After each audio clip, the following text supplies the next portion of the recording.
Today there is interesting news from the Kursk direction. Here, following recent Ukrainian advances in the Kursk region, Russian forces have launched a hurried counteroffensive near Cherkasskoye Konopelka, aiming to halt Ukraine's progress and quickly retake lost territory.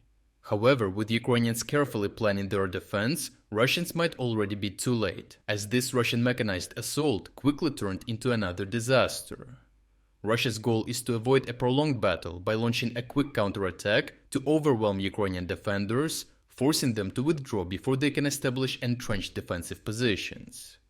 The Russians are in a race against time, because if they allow Ukrainian forces to dig in along the Psel River, future Russian attempts to retake this ground will become increasingly difficult and costly.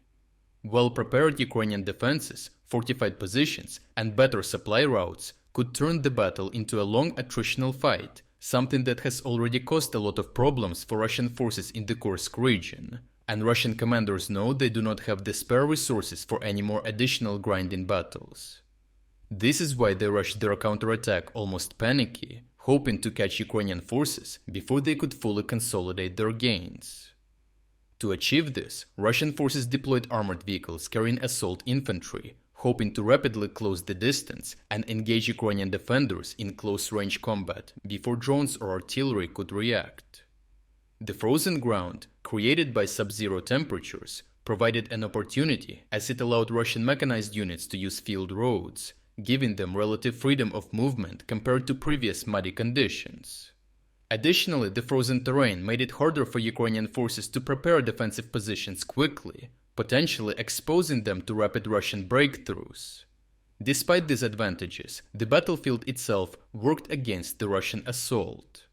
The Konopelka River created a natural funnel, forcing Russian vehicles and troops into predictable movement corridors that Ukrainian drones and artillery easily monitored. Furthermore, while the Ukrainians are now positioned further from Sudzha, they enjoy concealed supply lines stretching from Sudzha to Zamoste, Makhnovka, and through the forest roads leading to Cherkasskoye Konopelka.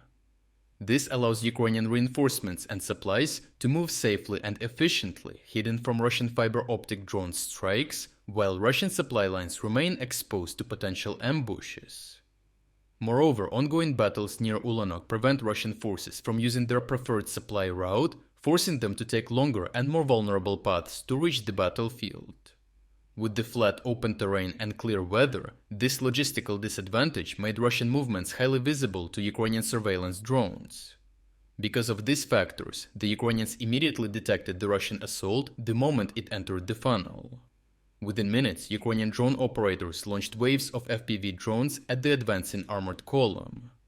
Geolocated footage shows Russian armored vehicles being hit by precise FPV strikes, with the lead vehicle exploding and blocking the road behind it. As soon as the infantry dismounted, they attempted to flee into a nearby tree line, hoping for cover. However, since it is winter, the trees provide no actual cover or concealment, leaving them completely exposed as if in an open field. Ukrainian soldiers immediately called in artillery, with a single cluster munition strike from an artillery crew being enough to wipe out many of the bunched-up Russian soldiers. Vampire drones then successfully finished off the remaining Russian infantry, long before they could reach Ukrainian positions or cause bigger problems. This quick Ukrainian response turned this counterattack into a disaster for the Russians, whose rushed assault, predictable attack routes, and lack of surprise played directly into Ukrainian hands, leading to severe losses in both manpower and armored vehicles. Overall, while the Ukrainians took this ground with relatively minimal effort, the Russians are now forced into reckless and costly attacks to take it back, which was the main Ukrainian goal of the operation, and something that only weakens the already overstretched Russian forces in Kursk. As this pattern will indeed repeat in the coming days, Russian forces will continue to bleed resources and troops in ineffective attempts to reclaim lost ground. Meanwhile, Ukrainian forces will aim to maintain stability along the front line, ensuring that each Russian assault only further depletes their combat capabilities in the region, safeguarding Ukrainian gains in Kursk. If you are against the invasion of Ukraine and you want to support the work that I am doing, consider subscribing to our own independent news website. Here you can find our exclusive strategic insights, comprehensive overviews of all fronts, and regular tactical analysis videos. By subscribing, you will not only show your support for this channel, but also help and defend independent journalism. The link to our website is in the description. Thank you for watching this report, and I appreciate everyone who stepped up to join us.